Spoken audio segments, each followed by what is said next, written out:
नमस्कार दोस्तों, मैं चित्रा। स्वागत है आपका मेरे इस YouTube चैनल पर जिसका नाम है चित्रास विक्ट्री वाइब्स। दोस्तों, मैं इस समय अपने चैनल पर अपनी कैंसर से जंग और जीत की जर्नी साझा कर रही हूँ। इस पर दोस्तों मैंने अपनी 6 महीने की बेटी के स्ट्रगल के बारे में बताया है। दोस्तों, कुछ बातें ऐसी होती हैं जिन्हें बताना संभव ही नहीं है।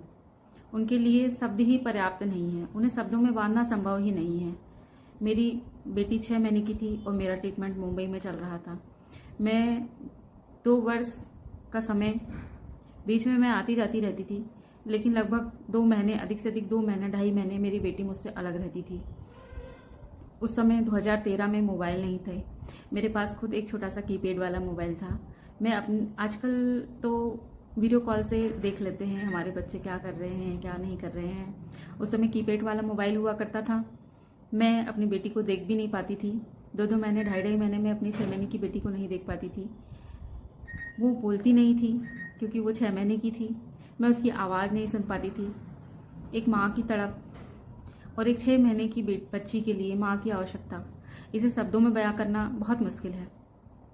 इसे सिर्फ एक माँ ही समझ सकती है और एक बच्चा जिसने जो कमी महसूस किया उस वक्त। लेकिन दोस्तों, फिर मैं सोचती हूँ कि चलो ठीक है, जो भी है, आज मैं अपनी बेटी के पास तो हूँ।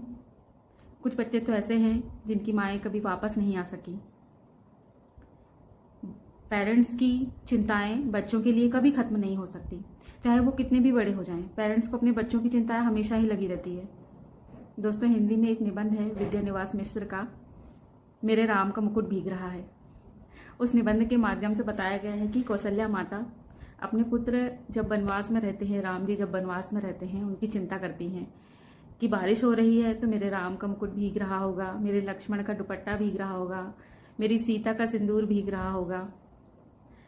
जबकि वो खुद जगत के पालनहार है, वो चाहे तो खुद बारिश रोक सकते हैं, अपने आप में संपूर्ण सामर्थ्य है उनमें, लेकिन फिर भी माता को चिंता होती ही है। वैसे ही कोई भी पेरेंट्स हो, उन्हें अपने बच्चों की चिंता हमेशा लगी रहती है। हर स्टेज में अलग अलग समस्याएं रहती हैं।